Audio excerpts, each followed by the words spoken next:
What's going on, everybody? Welcome back to another episode of 30 Minutes of Hell podcast. I am your host, Brandon Baker, joined as always by Joey Jackson and Matt Jackson. We are brought to you by the Field of 68 Podcast Network. You can find us there on YouTube and on Twitter or Apple Podcasts, wherever you get your podcasts. You can find us under 30 Minutes of Hell. And we appreciate you guys tuning in to talk some Razorback basketball with us. And guys, the Hogs have life.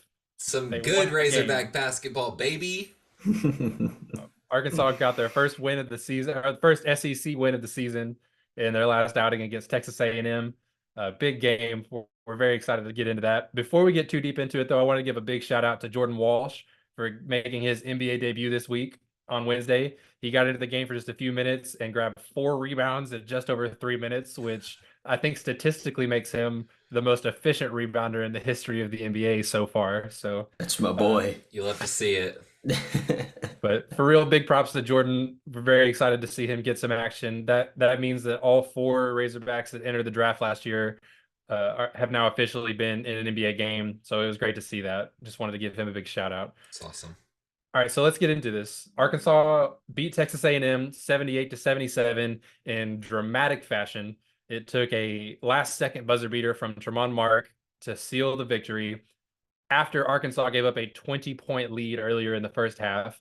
So the question on my mind has kind of been a balancing act between how excited are we to get this win and find a way to close it out versus how kind of concerned are we that Arkansas gave up a 20-point lead on their home court and it took a last second like crazy shot to even win the game. And so that's kind of what I've been thinking about in my own head. You can't be mad at a win. They showed a lot of great things, a lot of improvement from what we've been seeing lately. So don't hear what I'm not saying. This was fantastic. I'm very happy for the win, but I'm still kind of questioning what the heck happened to even get to that point. So what are you guys' thoughts on that whole ordeal of this game? Yeah, I first of all, I was very happy with this win. You heard how depressed we all were last episode coming into this, but you know, leads get blown. It happens in basketball. We can't do anything about a guy getting extremely hot the way we saw Wade Taylor. It's something that happens in the game. You know, leads are like I said, leads are blown.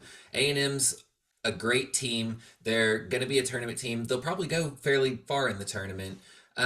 You know you don't expect a team like that to give up. I mentioned last week that the Hogs have been really good at targeting one or two guys and holding them to like lower points or making them shoot lower percentages. And I said that we needed to do that with either Taylor or Boots Radley, and we did do that with Boots.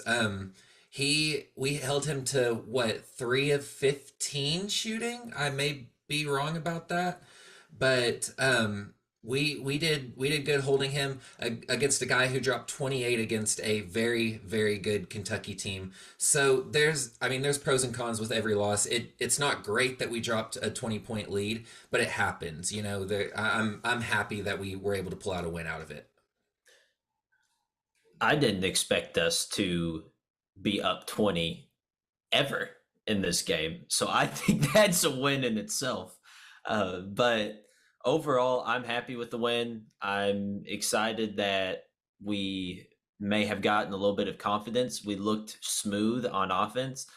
Like Joey mentioned, can we really help that a guy got that hot throughout the second half of the game? I mean, those shots he was hitting, what player hits those consistently is the thing, like he was at the in that game. And what a foul fest it was on both ends of the court. Refs call them fouls all the time. But should we have blown a 20-point lead? No, we shouldn't have. Are we a better team than that? I think so. But a win is a win, and I'm happy with it. And A&M is not a team that we should have been up by 20 in the first place, I don't think. So I don't necessarily think the 20-point blown lead is as big of a deal.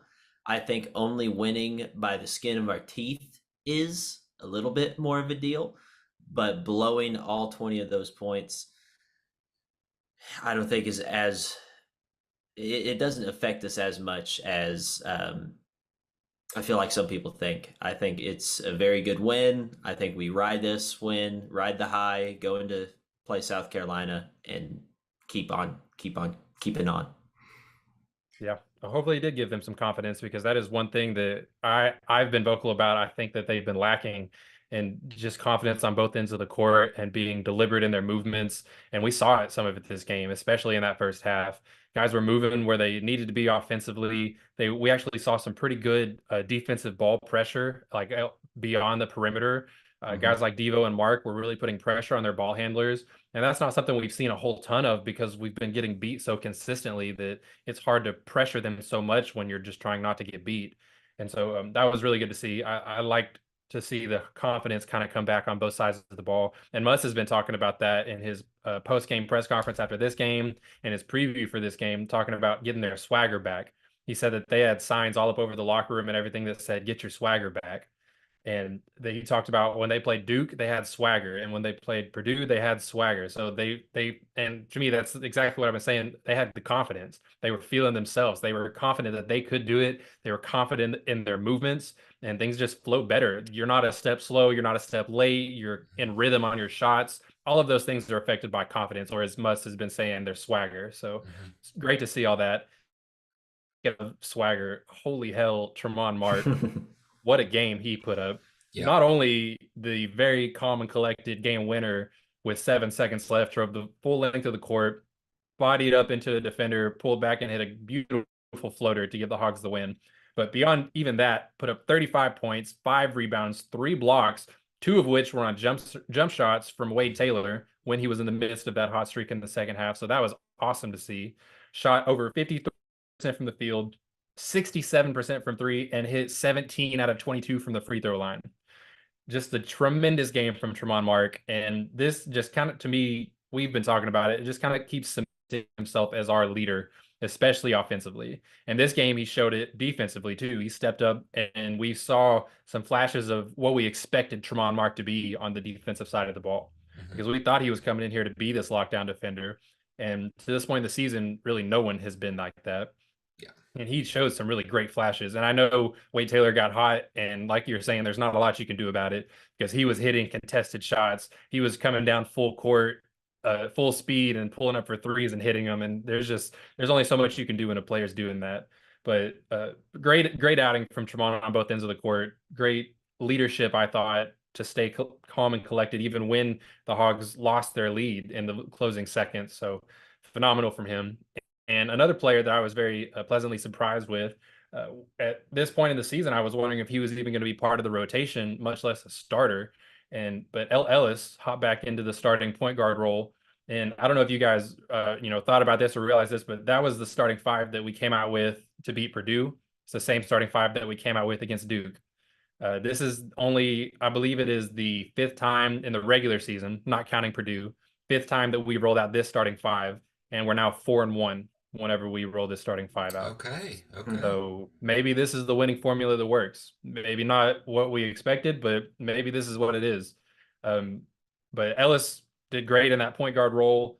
Had a career high 6 rebounds, and that's something we talked about on the last podcast was how good of a offensive rebounding team Texas A&M is, Hmm. especially from the guard position. And they still had a lot of rebounds in this game, but for someone like Ellis to step up and give a career high in that stat category when it was such a big key to the game, that's huge. That's Yeah. the kind of stuff that earns you minutes and earns you the right to start back in this rotation. So Hmm. I love to see that from him. Yeah. What are you guys' I, thoughts on these two players, Ellis and Mark? so I do want to step up and say something about Ellis because I personally feel like Razorback Nation as a whole, us, we've kind of been hard on Ellis because we expect so much of him. He was expected to be one of our leading scorers coming into the year because of how great of an offensive player he was in Louisville, and he has shown flashes of what he could be for brief stints, never a full game, and he's still not all the way there of what we expected him to be. We had very high expectations for him, like I mentioned, but down the stretch, I know his overall stats, his overall shooting does not tell his whole story, but I just want to go through this sequence that he had in the second half. We were obviously in a tight matchup the entire second half. There was not hardly a moment where we felt there. I know for me there was not a single moment that I felt comfortable in the second half, but there was a stretch toward I think it was probably mid to later in the second half where Ellis went down and I think he got a tough layup to put us up 5. Then the very next possession, he had a great find to Tremont Mark for a 3, put us up 8, gave us a ton of momentum. A&M ended up calling a timeout to slow us down because we were feeling it. We were hot. Then I think it was 3-4 plays later, he gets another incredible pass to Devo for 3 that ends up I don't remember what the score was at that point, but it was just a sequence of like within 10 plays of each other accounts for 8 points. So, I mean, that's huge in a tight game. Very impressed with Ellis. I know that he shot 3 for 11, 4 for 11. I know he only had 2 assists, but those 2 assists were arguably the most important assists of the entire game. So, very, very impressed with how Ellis played against A&M. Yeah, I'm happy that we saw him playing confidently. I think that's a big thing. And I don't know exactly the reason why he lost so much confidence going in. I know he's in a new area. And like we mentioned, Louisville, he was the guy. And Louisville was a program that really had nothing to lose. So he was able to play confidently because what's the worst that can happen? We lose like we did before. And no disrespect to Louisville, trust me, they're a historic program, but that's the state of their program. That's what the state of the program was with Ellis there. And he comes to Arkansas, who's a winning program at the moment, and isn't the guy, doesn't really know his role, and is more so, I felt, playing to not make a mistake, not playing his confident basketball that we know he can. And I think we did see him play more confident. Yes, he did shoot poorly, but he didn't stop. That's a good thing. We don't want you to just quit and give up. We want you to keep pushing, and he found ways to score, and that being at the free throw line. So I'm very happy with Ellis. I really hope he continues this type of play, this aggressive type of play, and we continue seeing him in the lineup because I enjoy watching him. Yeah. Yeah. And I was going to pose another question to you guys kind of related to Ellis here, because in this game, we only saw 13 minutes from Keon Minifield. And it's because most of the guard minutes were going to Ellis. He played like 31 minutes, I think. And how important is it for you guys to have one of these two at least going and good of offensive players they are and playmakers? How important is it to you to have that offensive minded point guard on the court with this group? Well, we don't need either of those two guys to be our best player. You know, we've got our best player. It's been solidified by how Mark's been playing the last 6 7 games. We just need consistency out of either of them. If each of them can get us 10 to 13 points a game, that changes our entire season. That changes our entire outlook on the tournament. We just need them to be consistent, solid guys for us. Even if they're not hitting shots, even if it's not on the offensive end, if they're giving the effort and just showing that they want to be there and playing as hard as they can, that, like I said, changes everything. I don't expect them to be 18 points per game guys, but just giving us some consistency, you know. Yeah, and I agree with that. And we don't need them to be that guy, but we do need a guard that can be a go getter, go get a layup with just pure speed and just ball handling skill, all of that. Just go and get us something, get us going, spark energy. Because most of these great players that we're seeing in college basketball right now, they're going to be guards, and we need them to step up in areas that are not necessarily just scoring. We need them to be high energy guys that get after the ball on defense and stop players like a Wade Taylor and just kind of shut them down, kind of chirp a little bit and just shut those other guys down. So I would be happy if, like Joey said, 10 to 13 points a game and just high energy dudes. So I think both Ellis and Minifield have a great potential to be those guys. Yeah, and speaking of that high energy and the go getter offensively, one guy that we really thought was going to be that guy for us this year was Caleb Battle, and we saw it early in the season for a few games, but for the first time all year, he didn't touch of the court against Texas A&M, and I was very surprised by that. And Musselman just talked about, it's time to start shortening the rotation, and maybe this was just a matchup thing, maybe it's a defensive thing, maybe it's an effort thing, maybe it has to do with Battle just shooting so poorly over his last few games. I don't know, maybe probably a combination of all of those things, but I was pretty shocked not to see him at all. Definitely something that I will be watching as we move forward to see if or if Minifield and Ellis, Devo and Mark, if those are just the guards now, and that's it. Muss is starting to tighten up his rotation. And when we've been having questions about Blocker, who saw less than 30 seconds in this game again. And that one may be a little more understandable, being a freshman, not being quite as polished offensively. He's still a very hard-nosed defender, a high-energy guy like we're talking about. So still kind of questioning if we'll see more of him. Maybe some more of the same, though. The fact that if Ellis gets his confidence back and Minifield can be a facilitator like he has been at times, it's just kind of hard to take those guys playing well. And especially when you win a game, you've gone 0-3 in SEC play and you come out and you beat Texas A&M with this rotation. How mad can you be at what you put on the court? You know what I mean? Right. So if Musselman has found his winning formula, it's hard to really be too mad about it. And it's something we need to watch moving forward because it was just one game. We need to see if they can consistently be this good and compete. But that's definitely something that I'll be paying attention to over the next couple games. But speaking of the next couple games, Arkansas gets right back at it on Saturday with another home game against South Carolina. And we're going to be right back after a quick break with a full South Carolina preview. As you guys know by now, we've partnered with BetMGM this season. We'll be using BetMGM lines to make all of our picks, and we'll have special offers for the listeners and the viewers of the Field of 68 each and every week of the college basketball season. We have a special offer that will be available starting on Tuesday, January 9th, and running through Monday, February 12th, the morning after Super Bowl 58. If you haven't signed up for BetMGM yet, in honor of the big game, you can use the bonus code FIELD158 and you'll get $158 in free bets on your first wager with BetMGM, regardless of whether or not you win that first bet. Here's how you make it work. Download the BetMGM app. Sign up using the bonus code FIELD158. Deposit at least $5 and place your first wager on any game. You'll receive $158 in bonus bets regardless of the outcome of your bet. Just make sure that you use that bonus code FIELD158 when you sign up. And remember, BetMGM is now available under one wallet in select states. As a New Jersey resident, this is super convenient when I have to go cover games in New York or Philly, which happens quite a bit.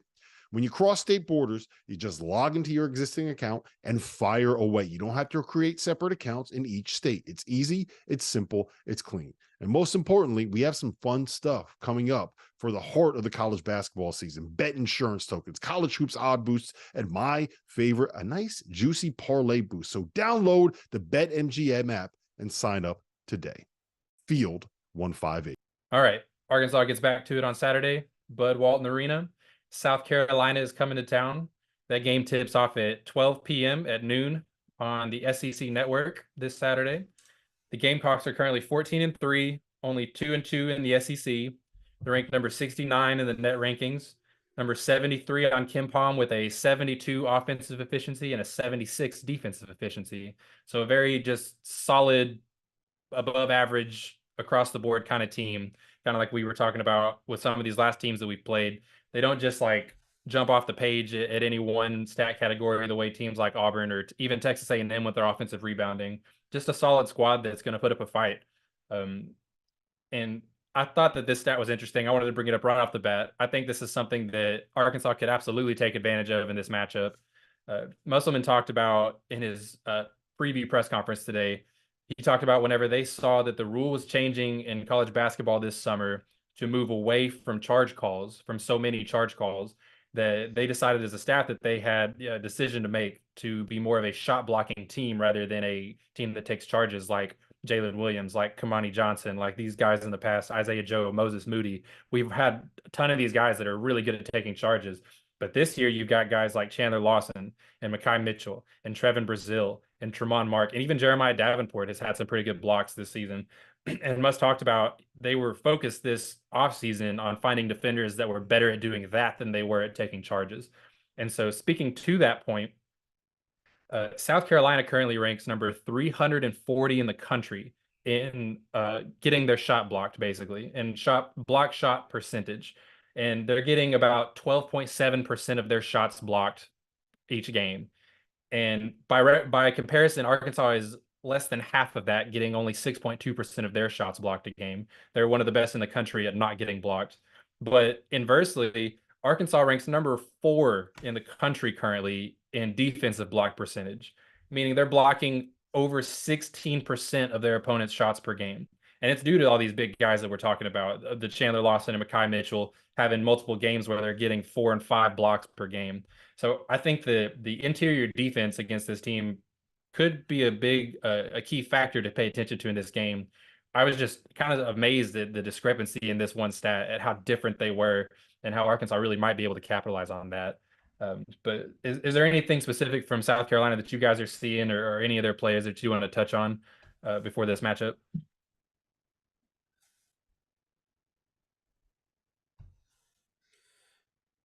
You know, I completely agree with everything you said, Brandon. I think that it's definitely a matchup that we can win excuse me, first and foremost. But I'm wondering, I know that Muss said in his presser we're slimming down the rotation and everything, but I'm wondering if we may see a little bit of Jalen Graham in this one. I he can score in the post. Obviously, we know how talented of an offensive player he is, and I don't feel like there's much of a size mismatch on that side of the court. So I'm wondering if we get him in there, get him in the low block, see if he can facilitate something and get something going for him. But very talented team. Michi Johnson plays pretty similar to what Wade Taylor does. Muss mentioned in his presser that comes off a lot of screens. He's a very explosive guard. So gonna be interesting to see to kind of see what the game plan is around him. If we kind of focus on him, or Muss said that they've kind of juggled between if they're going to focus on the guy who's hitting us with 20 points, or if we're going to focus on the second and third level guy. So it'll be interesting to see what the game plan is for this one. Yeah, I'm definitely intrigued, and I wonder at the same time if South Carolina may try to figure out something, maybe do more pump fakes, things like that, because they know we're the number 4 shot blocking team in the nation. So we got to kind of still stay on our feet, pick our battles wisely there. So we'll see how on the other end South Carolina may try to exploit that blocking number by getting us to jump and getting us maybe even in foul trouble. So I hope that we That's a have fantastic really point, Matt, good because they also, balance another between interesting stat that I just staying found. on our feet and Let getting me some see if good I can pull blocks this here up. and there. South Carolina is currently second to last in the SEC in both fouls drawn and free throw attempts per game among SEC teams. So knowing that and knowing our affinity for blocking shots, I think you're absolutely right. I think that'll probably be at the top of their coach's scouting report, that they need to find a way to draw some fouls and to take advantage of our aggressiveness in blocking shots. So that's a great point that you make, that they'll probably be preparing for that. And then there was just a couple of key players that I wanted to touch on for South Carolina here. Michi Johnson, 6'2" guard, averaging over 17 points a game, 36% from long range, 4 rebounds, a couple assists a game. He played against Arkansas last year and scored 20 points and shot over 63% from long range in a loss. Thankfully, the Hogs still won that game against South Carolina, but has experience playing Arkansas, and that team, that Razorback team, was probably better defensively than this one has been. So he's definitely not lacking in confidence, I don't think, when it comes to playing against us. Definitely a dangerous weapon we need to watch out for. And then BJ Mack is actually another guy that Arkansas is somewhat tied to, because he was heavily considering Arkansas this summer when he entered the transfer portal. I believe he even had us in his top 10 schools whenever he was narrowing down his announcements. And he's currently now averaging almost 14 points a game, over 5 rebounds a game, a couple offensive rebounds a game, which will continue to be a big trend for Arkansas, is how well they can contain the rebound battle. And he's just playing pretty well for South Carolina. He kind of plays into what Joey was talking about. He's only 6'8". He's a big bodied dude, strong guy, but with the height that he has, he's kind of playing center for them. And if we do see some of Graham, he might be able to take advantage just kind of over the top. He's not going to be able to overpower this guy because he's big, he's strong, but that's definitely an interesting key a point that you Exactly. bring up, Joey, about if Graham might be able to take advantage in this matchup. And then let's see, Talon Cooper is their leader in assists over 4 a game, also shooting 39% from long range. But the Hogs may have found a little bit of good luck. We wish Miles Stute well, hope that he recovers. But he was announced recently that he had a shoulder injury and he'll be out for 2 to 3 weeks, starting with this Razorback game. And that's a big blow for South Carolina. He's a transfer from Vanderbilt, currently averaging almost 10 points a game, also shooting about 39% Yeah. from long range. He's played Arkansas 3 times and it is 2-1 against Musselman and the Hogs. So again, he would have had no lack of confidence coming in here, but unfortunately, he won't be available for the Gamecocks, and we'll have to game plan for whoever takes his place. So maybe the Hogs catch a little bit of a break there, not having to worry about him, but still just a very solid all-around team. They've got a lot of good shooters, a unique big man in BJ Mack with how strong he is.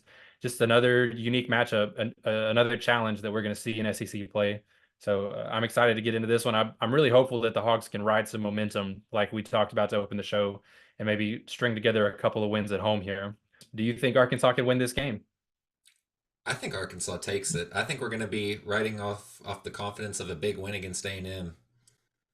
Yeah, I called it last week, I think, saying that Arkansas was going to win this game. I didn't call A&M, but I did call South Carolina. I think we win it. I agree. I think they take the confidence, even without A&M win. I had this one pegged as a win as well. I think that Arkansas is a good enough team to win this game at home. So I'm excited to see if they can do it. Yep. All right, so we've all agreed Arkansas wins the game. Who do you think is the MVP of this game for Arkansas? It's kind of hard to bet against Mark right now with how he's been playing, but I'll stray away from that. I'm gonna say we see a little spark from Minifield this game. I think that he shows up to play. Well, I'm betting the obvious. I'm going with Mark. I mean, yeah, I'm going with Mark. I don't even really have to explain myself. Yeah. Yeah, no, that's it's a good choice. Um, last game I talked about the bigs, and I think that I'm going to stick with it. We saw a lot more of Chandler Lawson in this game than we've seen recently, and I'm curious to see what happens with a smaller big man on the other side of the court. But I think I'm going to stick and say that Chandler Lawson has a good game. We saw him kind of play a unique spot in the high post a little bit against Texas A&M, and he had 4 assists out of that high post area, which is unusual for him. So I'm wondering if maybe they found a different way to utilize him. And I'm going to say that he continues to play well and has a big game here. All right, moving on to the next question. Moving past this game, Arkansas then gets back into it. This is another quadrant 2 opportunity currently against South Carolina. But then right after that, Hogs back into the thick of it with 2 consecutive quadrant 1 opportunities. The first one being at Ole Miss, the second one being at home. And so just quick answer again, I guess on this one, can Arkansas build enough momentum, hopefully with this South Carolina win? Can they build enough momentum at home to go on this tough 2 game stretch? And can they win these games? Can they maybe split them? What are you guys thinking the Hogs are capable of here? Ask me again at 3 p.m. on Saturday after the South Carolina game. All right, I'll write that down. No, but yes, I absolutely think that we can at the very least split it. Both Ole Miss, Kentucky, very solid teams. It's going to be a tough battle either way. But like you said, if we can ride the momentum of 2 wins, I think anything's possible for this Razorback team. But you wonder if maybe the Hogs start playing a little looser and just let the game come to them more, kind of flow a little better. Just after the pressure of getting that first SEC win is off their shoulders. So maybe we'll see a different Hogs team moving forward, and that would be fantastic. Maybe we can grab, 1 or 2 of these next couple. I definitely think we can win both. I think realistically, we'll probably split, but both of those teams are vulnerable. I feel like. I mean, we've seen them lose some games. Kentucky just recently lost to Texas A&M. A&M, yep. And I do think it was buzzer beater, wasn't it? Or close to. It was It to went the to buzzer. overtime. Yeah. Yeah, it was at the buzzer that they lost it. But either way, these teams are vulnerable, and Arkansas is a good team when they decide to be a good team. So I really do think we have a shot. You can never count Arkansas out, and especially at home. So Kentucky fears Bud Walton, and I think we can at least split, and I think it's going to be at home that we take that win there. I like it. I like it. And speaking to the teams being vulnerable, Ole Miss just lost to LSU, who is by no means a top dog in the league right now. I think they're pretty close to Arkansas's net ranking at the moment, not middle of the pack or worse at the moment. So so I agree that I think these are not I don't think Arkansas should be favored in either game, but they are both winnable games. I don't think, especially if the Hogs can continue to build on what we saw against Texas A&M. And I have cautious optimism that they will. And for a few reasons. One, they looked really good, and we've seen them have a couple of good stretches earlier in the season, and they just haven't really put it together. They were really lacking confidence in those big losses in SEC play. But getting that win, exactly like what Joey just said, getting your confidence back, shaking off the pressure of getting that first SEC win. I think number one, that's huge. Being able to play a little looser, play with confidence, get their swagger back.